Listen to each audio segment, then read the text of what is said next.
ചിത്രേ 2 ദിവസം മുമ്പ് പുറത്ത് ഇന്ത്യയിൽ റിപ്പോർട്ട് ചെയ്ത ഒരു കേസായിരുന്നു 15 വയസ്സുകാരെ സ്കൂളിൽ പ്രസവിച്ച ഒരു വാർത്ത എന്ന് പറയുന്നത്. ഇതിന്റെയൊക്കെ ഒരു പ്രധാന വിഷയം എന്ന് പറയുന്നത് വിവാഹ വാഗ്ദാനം നൽകിയുള്ള പീഡനങ്ങൾ. അതോടൊപ്പം തന്നെ മൈനേഴ്സ് ആവുന്ന സമയത്ത് അത് വിവാഹ വാഗ്ദാനമല്ല, പ്രണയത്തെപ്പെടുത്തിയിട്ടുള്ള പീഡനങ്ങളായിട്ടാണ് ഇതൊക്കെ റിപ്പോർട്ട് ചെയ്യുന്നത്. ഇന്ന് വന്നൊരു വാർത്തയാണ് തൃശ്ശൂരിലെ ഒരു ജിം ട്രെയിനർ ഇദ്ദേഹം വിവാഹ വാഗ്ദാനം നൽകി 2 സ്ത്രീകളെ 3 സ്ത്രീകളാണ്, 2 പേരാണ് പരാതിപ്പെട്ടത്, പീഡിപ്പിച്ചു എന്നുള്ള ഒരു വാർത്ത. ശരിക്കും ഈ വിവാഹ വാഗ്ദാനം നൽകിയുള്ള പീഡനങ്ങൾ, അതേപോലെ തന്നെ ഈ കുട്ടികൾക്കുണ്ടാവുന്ന ഇത്തരം പീഡനങ്ങൾ, ഇതിന്റെ ഒരു പ്രധാന വിഷയം എന്ന് പറയുന്നത് ഇവർക്കുണ്ടാവുന്ന അല്ലെങ്കിൽ പ്രണയത്തില് ഈ ഒരു വിഷയമാണ്, അല്ലെങ്കിൽ വിവാഹം കഴിക്കുന്നതിൽ ഇതൊരു മാനദണ്ഡമാണ് എന്നൊരു സിസ്റ്റമാണോ, അല്ലെങ്കിൽ ആ ഒരു മാനിപ്പുലേഷൻ ആണോ? ഇത് ചില കേസുകളൊക്കെ നമുക്ക് പറയാൻ പറ്റില്ല, അല്ലെങ്കിൽ ഇവർ ഈ വിവാഹ വാഗ്ദാനം നൽകിയിട്ടുണ്ടോ എന്നുള്ളത് നമുക്ക് പറയാൻ പറ്റില്ല. ചില കേസിൽ അത് ജെനുവിൻ ആയിരിക്കും, വിവാഹം കഴിക്കാം എന്നുള്ളൊരു ഉറപ്പോടുകൂടി സംസാരിക്കുന്ന കാര്യങ്ങളൊക്കെ നമുക്ക് ആ ഒരു കാര്യത്തിൽ പെടുത്താൻ പറ്റും. പക്ഷെ ഈ ദയവ് ചെയ്ത് ഇങ്ങനെയുള്ള കാര്യങ്ങളൊക്കെ ഇവര് ആ ഒരു ജെനുവിൻ ആയിട്ടല്ല ഒരു റിലേഷൻഷിപ്പ് കൊണ്ടുപോകുന്നത് എന്നുണ്ടെങ്കിൽ ഫേക്ക് ആയിട്ടുള്ള വാഗ്ദാനങ്ങൾ കൊടുക്കാതിരിക്കുക എന്നുള്ളതാണ് ഫസ്റ്റ് ആയിട്ട് ചെയ്യേണ്ടത്. ഒന്നാമത്തെ കാര്യം ചിന്തിക്കേണ്ടത് എന്താന്ന് വെച്ച് കഴിഞ്ഞാൽ, നിങ്ങളൊരു തെണ്ടിത്തരമാണ് ചെയ്യുന്നത്. അപ്പൊ ആ തെണ്ടിത്തരത്തിന് ഡബിൾ എഫക്ട് നൽകാതിരിക്കുക എന്നുള്ളത് മാത്രമേ ആദ്യമായിട്ട് പറയാൻ പറ്റുള്ളൂ. നിങ്ങൾക്ക് പീഡിപ്പിക്കണമെന്നുണ്ടെങ്കിൽ നിങ്ങൾ പീഡിപ്പിക്കൂ. അല്ല, വിവാഹ വാഗ്ദാനം നൽകി നിങ്ങൾ അതിനകത്ത് പെടുത്തി നിങ്ങൾ ഇതിനകത്ത് ഇങ്ങനെ ചെയ്യാൻ നിൽക്കരുത്. അതാവുമ്പോ പിന്നെ കുറച്ചുകൂടി എന്താ പറയാ, പറയുമ്പോ കുറച്ച് ആ പെണ്ണിനെ പറ്റിച്ചു എന്നുള്ളൊരു സാധനം കൂടി വാഗ്ദാനം ചെയ്യാതെ എനിക്ക് നിന്നോട് സെക്സ് ചെയ്യാൻ തോന്നി, ഞാൻ ചെയ്യാൻ, അല്ലെങ്കിൽ അങ്ങനെ ചിലപ്പോ അങ്ങനെ ഒരാളും സമ്മതിക്കൂല. അല്ലെങ്കിൽ എനിക്ക് നിന്നോട് സെക്സ് ചെയ്യാൻ തോന്നുന്നു, നമുക്ക് അങ്ങനെ ഒരു ഫിസിക്കൽ കണക്ഷനിലോട്ട് പോകാം എന്ന് പറഞ്ഞു കഴിഞ്ഞാൽ മിക്ക പെണ്ണുങ്ങളും റിജക്റ്റ് ചെയ്യും. അത് മാറ്റാൻ വേണ്ടിയിട്ടാണ് ഇവര് പ്രണയം നടിച്ച് കൂടെ കൂടുന്നത്. പക്ഷെ വളരെ മാന്യമായിട്ടുള്ള രീതിയിൽ ആ ഒരു കാര്യം കൺവേ ചെയ്യും. അല്ലെങ്കിൽ ഈ വിവാഹം അങ്ങനെയുള്ള കാര്യങ്ങളിലോട്ടല്ലാതെ നമുക്ക് ഡേറ്റ് ചെയ്യാമെന്നോ, അല്ലെങ്കിൽ നമുക്ക് കുറച്ച് നാള് നമുക്ക് എന്താ പറയാ, കുറച്ച് എന്താ പറയാ, പ്രണയം അങ്ങനത്തെ ഉള്ള കാര്യങ്ങളിലേക്ക് പോവാം എന്നൊക്കെ വേണമെങ്കിൽ, അങ്ങനെയൊക്കെ വേണമെങ്കിൽ പറയാം കുറച്ച് മര്യാദയോടുകൂടി. ഒരിക്കലും ഒരു പെണ്ണിന്റെ അടുത്ത് പറയാൻ പറ്റില്ല സെക്സ് ചെയ്യാം വാ എന്നൊക്കെ പറഞ്ഞ് കൊണ്ടുപോയി കഴിഞ്ഞാൽ അപ്പൊ തന്നെ ചപ്പക്കുറ്റിക്ക് അടി കിട്ടും എന്നാണ് ഞാൻ വിശ്വസിക്കുന്നത്. അതിന്റെ ഇടയിൽ ഈ വിവാഹം, ഫ്യൂച്ചർ അങ്ങനെയുള്ള കാര്യങ്ങൾ നിങ്ങൾ ഉദ്ദേശിക്കുന്നില്ല, അങ്ങനെ ഒരു കാര്യം നിങ്ങൾ ആ സ്ത്രീയുമായിട്ട് അല്ലെങ്കിൽ ആ കുട്ടിയുമായിട്ട് നിങ്ങൾ മുന്നോട്ട് പോകാനായിട്ടോ ഫ്യൂച്ചറിലേക്കോ ആ കുട്ടീനെ കൊണ്ടുപോകാൻ ഉദ്ദേശിക്കുന്നില്ല എന്നുണ്ടെങ്കിൽ ദയവ് ചെയ്ത് നിങ്ങൾ ആ കുട്ടിക്ക് ഹോപ്പ് കൊടുക്കാതിരിക്കുക. അത് തിരിച്ചാണെങ്കിലും അത് തന്നെയാ കേട്ടോ. പെണ്ണുങ്ങളാണെങ്കിലും ആണുങ്ങൾക്ക് ഇങ്ങനെ ഹോപ്പ് കൊടുക്കാതിരിക്കുക എന്നുള്ളത് മാത്രമേ പറയാൻ. ചിത്ര, ഈ ഒരു ജനറേഷനിലാണെങ്കിൽ ഈ വിവാഹം അല്ലെങ്കിൽ ഇങ്ങനെ ഒരു മാനദണ്ഡങ്ങളും ഇല്ലാതെ സെക്സ് ചെയ്യുന്ന രീതിയിലും ഉണ്ട്.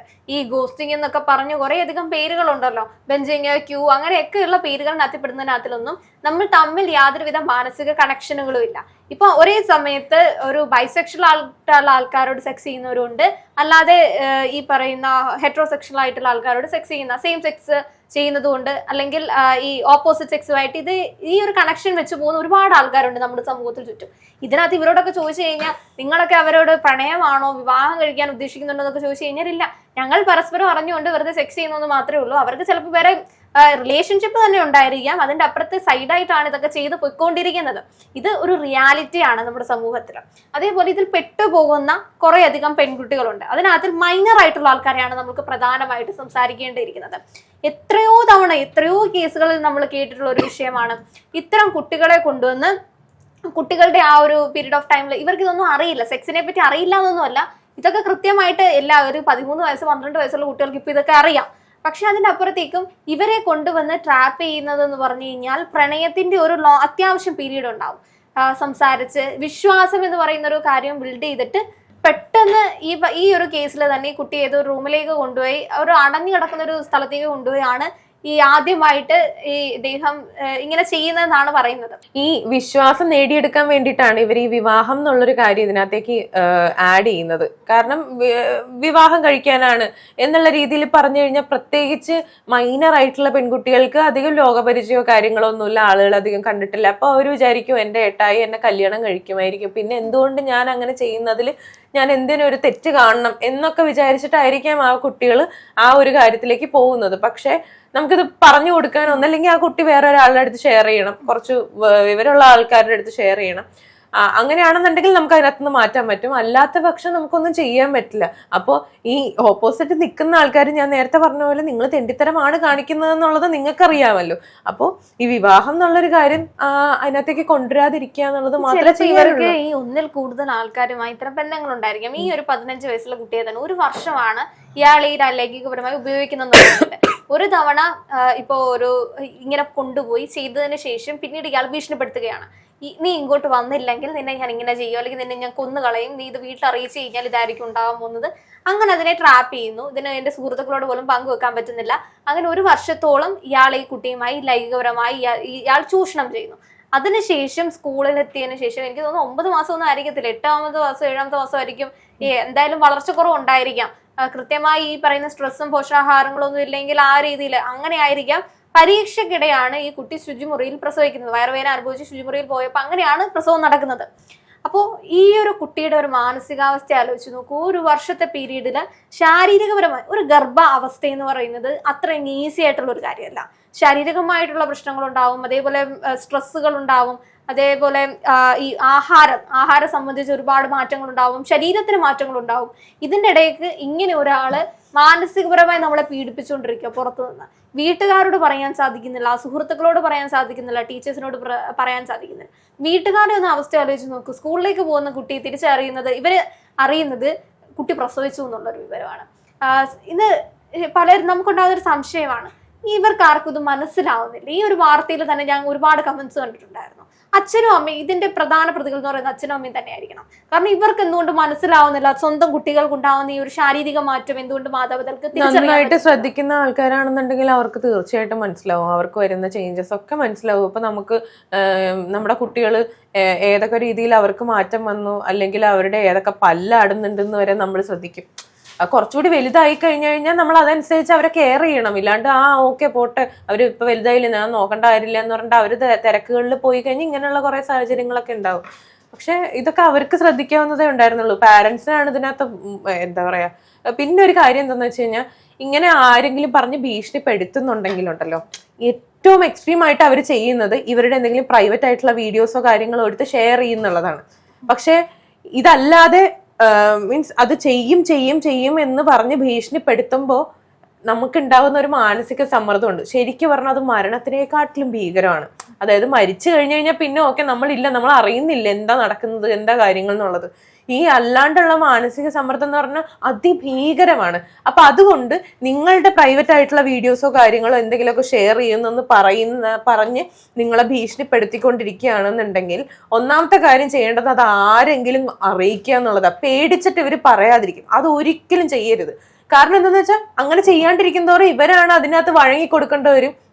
അല്ലെങ്കിൽ ഇങ്ങനെയെങ്കിലും ചെയ്യുക, സോഷ്യൽ മീഡിയയിൽ വന്നിട്ട് പറയുമെങ്കിലും ചെയ്യുക. കാരണം ഇങ്ങനെ ഒരു സംഭവം നടന്നിട്ടുണ്ട്, എൻ്റെ ഭാഗത്ത് തെറ്റില്ല, ഇങ്ങനെയുള്ള കാര്യങ്ങൾ ചെയ്തിട്ട് അയാൾ എന്നെ പീഡിപ്പിച്ചുകൊണ്ടിരിക്കുകയാണ്, അല്ലെങ്കിൽ മാനസികമായിട്ട് പീഡിപ്പിച്ചുകൊണ്ടിരിക്കുകയാണ്, എനിക്കൊന്നും ചെയ്യാൻ അറിയില്ല, എന്താണ് ചെയ്യേണ്ടതെന്ന് അറിയില്ല എന്നുള്ളത് നിങ്ങൾ സോഷ്യൽ മീഡിയയിലും അല്ലെങ്കിൽ വേറെ ഇതിനകത്തും ഒക്കെ പറയുകയാണെന്നുണ്ടെങ്കിൽ കുറച്ചുകൂടി നല്ലതായിരിക്കും എന്ന് എനിക്ക് തോന്നുന്നു. കാരണം എന്താണെന്ന് വെച്ചാൽ ഇവരിങ്ങനെ പറഞ്ഞുകൊണ്ടിരിക്കുമ്പോൾ സോഷ്യൽ മീഡിയയിൽ ഇങ്ങനെ എന്തെങ്കിലും ലീക്ക് ചെയ്തിട്ടുണ്ടെങ്കിൽ പേടിക്കണ്ട. കാരണം എന്താന്ന് വെച്ചാൽ ഓക്കെ, മാനം പോകും. അതിപ്പോ നമുക്കൊന്നും ചെയ്യാൻ പറ്റില്ല. അവര് ലീക്ക് ചെയ്തിട്ടുണ്ടെങ്കിൽ ഒന്നും അതിനകത്ത് ചെയ്യാനൊന്നും പറ്റില്ല. പക്ഷെ നമ്മുടെ ഭാഗം ക്ലിയർ ആണെന്നുണ്ടെങ്കിൽ കുറച്ച് ആൾക്കാരെങ്കിലും 5 പേരെങ്കിൽ 5 പേര് കൂടെ നിൽക്കും. 5 പേര് മതി, അത്രയും പേര് മതി.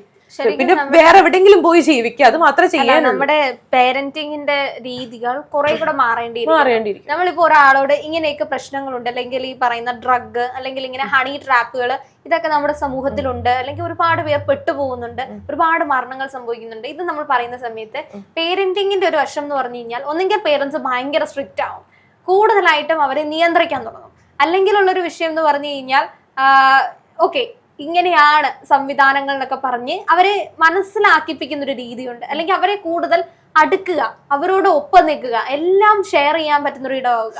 മോശമാണെങ്കിലും നല്ലതാണെങ്കിലും എന്തും എനിക്ക് ഇവിടെ വന്ന് പറയാമെന്നുള്ളൊരു ട്രസ്റ്റ് കൊടുക്കുക. അത് ആദ്യം പറയുന്നതിനോട് കുറച്ചെങ്കിലും എതിർപ്പ് എനിക്കുണ്ട്. കാരണം എന്താണെന്ന് വെച്ചാൽ നമുക്ക് അങ്ങനെ ഒരുപാട് എക്സ്ട്രീം ആയിട്ട് അവരെ ഓവർ ഇത് ചെയ്യാൻ ഫ്രണ്ട്ലി ആക്കാനും പറ്റില്ല. എന്നാൽ എന്താ പറയാ ഭയങ്കര സ്ട്രിക്റ്റ് ആവാനും പറ്റില്ല. ഒരു മിഡിലിൽ നിന്നിട്ട് നമ്മൾ കൈകാര്യം ചെയ്യണം എന്ന് മാത്രമേ ഉള്ളൂ. ഇതൊരു നൂൽപ്പാലാണ്. നമ്മൾ ആരും അതിനകത്ത് ഒട്ടും പെർഫെക്റ്റ് ഒന്നുമല്ല. ഓരോരുത്തരെ കണ്ടറിഞ്ഞ് പെരുമാറണം. ഇപ്പൊ ആദ്യം ചിന്തിച്ചു നോക്കിയാൽ മനസ്സിലാവും, ഭയങ്കര ഫ്രണ്ട്ലി ആയിട്ട് ഒരുപാട് എല്ലാ കാര്യങ്ങളും സംസാരിക്കാൻ പറ്റുന്ന ഒരിടത്ത് നിന്നും ഒളിച്ചോടി പോകുന്ന ആൾക്കാരുണ്ട്. അതെന്തുകൊണ്ട് പറയാൻ പറ്റുന്നില്ല? അവർക്കെല്ലാം പറയാമല്ലോ, പിന്നെ എന്തുകൊണ്ട് പറയാൻ പറ്റുന്നില്ല? അപ്പോ അതിനൊരു നൂൽപ്പാലം ഉണ്ട്. എല്ലാം പറയാനും പറ്റണം, വന്നിട്ട് നമ്മുടെ അടുത്ത് എന്താ പറയാ അങ്ങനത്തെ ഒരു രീതിയിലേക്ക് ആ കാര്യങ്ങൾ കൊണ്ടുപോകേണ്ട ആവശ്യമില്ല. ഇപ്പൊ നമ്മൾ പറഞ്ഞു കൊടുക്കാൻ പറ്റുന്ന എന്താന്ന് വെച്ചാൽ ഇത് തന്നെ സ്ട്രിക്റ്റ് ആയിട്ട് ഫോളോ ചെയ്യണമെന്ന്, ഇത് അങ്ങനെ സംഭവിക്കുന്നതല്ല ഞാൻ പറഞ്ഞത്. ഞാൻ എൻ്റെ കുട്ടിയോട് പറഞ്ഞു കൊടുക്കുക, കള്ളം ഒരിക്കലും പറയരുത്, ഒരാളെയും കളിയാക്കുകയും ചെയ്യരുത്. ഇത് മാത്രമേ പറഞ്ഞു കൊടുക്കാറുള്ളൂ. അത് ഇപ്പൊ ഈ കുറച്ച് നാളുകളായിട്ടാണ് ഇങ്ങനെ എന്താ പറയാ ചെറിയ മോളാ, പക്ഷെ എന്നാലും കള്ളം പറയാനുള്ളൊരു ഇത് വരുന്നുണ്ട്, ടെൻഡൻസി. അപ്പൊ എന്താ വെച്ചാൽ എനിക്ക് ആ കാര്യം കേട്ടാൽ വിഷമാവും എന്നുള്ളത് അവർക്ക് നന്നായിട്ട് അറിയാം. അപ്പൊ ഈ ഇടയ്ക്ക് എന്തോ ഒരു കാര്യം ചെയ്ത് കഴിഞ്ഞപ്പോ എൻ്റെ അടുത്ത് വന്നിട്ട് പെട്ടെന്ന് എൻ്റെ അടുത്ത് വന്ന് പറഞ്ഞു, എന്തെങ്കിലും ചെയ്താലും സത്യം വന്ന് പറഞ്ഞാൽ കുഴപ്പമില്ലല്ലോ. അപ്പൊ ഞാൻ പറഞ്ഞു, ഇല്ല പറഞ്ഞു, ഞാൻ ആ സാധനം മറച്ചിട്ടിട്ടുണ്ട്, എൻ്റെ കയ്യിൽ നിന്ന് പോയതാ. ഞാൻ പറഞ്ഞു അപ്പൊ കുഴപ്പമില്ല, ഞാൻ ശരിയാക്കിയിട്ടല്ല. ഓ കുഴപ്പമില്ലല്ലേ എന്ന് പറഞ്ഞിട്ട് അവളങ്ങ് പോയി. കാരണം എന്താണെന്ന് വെച്ചാൽ അവര് ടെൻഡൻസി വരുന്നത് കള്ളം പറയാൻ വേണ്ടിയിട്ടുള്ളൊരു ടെൻഡൻസി വരും. അപ്പൊ നമ്മൾ ചീത്ത പറയും എന്നുള്ളൊരു ഇത് അവർക്ക് അറിയാം. ഇനിയിപ്പൊ ഞാൻ എന്തൊക്കെ കാണിച്ചാലും ഞാൻ പറഞ്ഞു, ഞാനായിട്ട് കണ്ടുപിടിച്ചു കഴിഞ്ഞാൽ ഞാൻ ഉറപ്പായിട്ടും ചീത്ത പറയും. അത് നീ വിചാരിക്കാത്ത രീതിയിൽ ഞാൻ കൊച്ചാണെന്നും പോലും നോക്കാതെ ഞാൻ ചീത്ത പറഞ്ഞു വന്നിരിക്കും. പക്ഷെ എൻ്റെ അടുത്ത് വന്ന് കാര്യങ്ങൾ പറയുകയാണെന്നുണ്ടെങ്കിൽ ചീത്തയില്ലാതെ നമുക്കത് സോൾവ് ചെയ്യാം. അത് എപ്പോഴാണെങ്കിലും ഓർത്തോ എന്നുള്ളത് ഞാൻ പറഞ്ഞു കൊടുത്തിട്ടുണ്ട്. ഇത് എപ്പോഴും എല്ലായ്പ്പോഴും ഇത് ഇങ്ങനെ തന്നെ ആവണമെന്നില്ല, പോസിബിൾ ആവണമെന്നില്ല. പക്ഷെ പറഞ്ഞു കൊടുക്കാൻ പറ്റും എന്നുള്ളത് മാത്രമേ നമുക്ക് ചെയ്യാൻ പറ്റുള്ളൂ. ഒരുപാട് ഫ്രണ്ട്ലിയും ആവരുത് പേരൻസ്, ഒരുപാട് സ്ട്രിക്റ്റും ആവരുത്. ഇതിന്റെ ഇടയിൽ കിടന്ന് കളിച്ചാൽ മാത്രമേ നിങ്ങൾക്ക് ഒരു കുട്ടീനെ കൺട്രോൾ ചെയ്യാൻ പറ്റുള്ളൂ. ഇതിപ്പോ നമ്മൾ ഇങ്ങനെ ചെയ്താലും കൺട്രോൾ ആവണം എന്നില്ല. അത് ഓരോരുത്തരുടെ കൂട്ടും കാര്യങ്ങളും ഒക്കെ നമ്മൾ അവരെ കറക്റ്റായിട്ട് വീക്ഷിക്കണം. കറക്റ്റായിട്ട് അവരെന്തൊക്കെ ചെയ്യുന്നുണ്ടെന്ന് വെച്ചാൽ പുറകെ കിടന്ന് നോക്കണം എന്നല്ല ഞാൻ പറയുന്നത്, അവരുടെ സർക്കിൾ ഒന്ന് അറിഞ്ഞു വെക്കാൻ. ആ സർക്കിൾ ഇപ്പൊ നമുക്ക് ഏകദേശം ഞാനിവിടെ വർക്ക് ചെയ്യാണ്. അപ്പൊ ആതിരയുടെ കുറച്ച് പേഴ്സണലി ആതിര ഞാനുമായിട്ട് കുറച്ചുകൂടി ഫ്രണ്ട്ലി ആണെന്നുണ്ടെങ്കിൽ ആതിരയ്ക്ക് ഒരു സർക്കിൾ ഉണ്ടാവുമല്ലോ, വേറൊരു സർക്കിൾ ഉണ്ടാവും. ആ സർക്കിളിന്റെ സ്വഭാവം അനുസരിച്ചായിരിക്കും ചിലപ്പോൾ ആതിരയുടെ ആ ഒരു സ്വഭാവങ്ങളും കാര്യങ്ങളും ഒക്കെ ഡിപ്പെൻഡ് ചെയ്തിരിക്കുന്നത്. അപ്പൊ അതൊന്ന് വീക്ഷിച്ചു കഴിഞ്ഞാൽ എനിക്ക് ആതിരേനെ കുറച്ചുകൂടി മനസ്സിലാക്കാൻ പറ്റും. അപ്പൊ അത് ഒന്ന് എല്ലാ പാരന്റ്സും നോക്കിയാൽ മതി. അവരവരുടെ സർക്കിള്, അവര് എന്താ പറയുക, ഈവൻ ഇൻസ്റ്റാ ഫീഡില്ലേ, നമ്മൾ ഒരാളുടെ ഇൻസ്റ്റാ ഫീഡ് നോക്കിക്കഴിഞ്ഞാൽ നമ്മുടെ കറക്റ്റ് ആയിട്ടുള്ള സ്വഭാവം മനസ്സിലാവും. നമ്മൾ എന്താ തിങ്ക് ചെയ്യുന്നത്, നമ്മൾ എന്താ കാര്യങ്ങൾ നോക്കുന്നത്, ഇതൊക്കെ നമുക്ക് ഏകദേശമൊക്കെ മനസ്സിലാവും. അവരുടെ സോഷ്യൽ മീഡിയ ഹാൻഡ്ലിങ് എന്ന് വെച്ച് ഇതൊക്കെ ഇങ്ങനെ ഒരു സംശയരോഗിനെ പോലെ ഇങ്ങനെ ഡൗട്ട്ഫുള്ളോട് കൂടി അവരെ ചോദിച്ച് ബുദ്ധിമുട്ടിപ്പിക്കണം എന്നല്ല പറഞ്ഞത്. അതിനൊക്കെ ഒരു നാക്കുണ്ട്. അതൊക്കെ എല്ലാ പാരൻസിനും അറിയുകയും ചെയ്യാം. പക്ഷെ അതിനൊന്നും ഒരു ക്ഷമയില്ലാത്തതാണ് ഏറ്റവും വലിയ കുഴപ്പമായിട്ടുള്ളത്. അപ്പോൾ ഒരു നൂൽപ്പാലത്ത് നിന്ന് നോക്കിയാൽ ചിലപ്പോൾ അവരെ ഹാൻഡിൽ ചെയ്യാൻ പറ്റിയെന്നിരിക്കും, അവരുടെ അപകട സാധ്യത കുറച്ച് കുറയ്ക്കാൻ പറ്റിയെന്നിരിക്കും.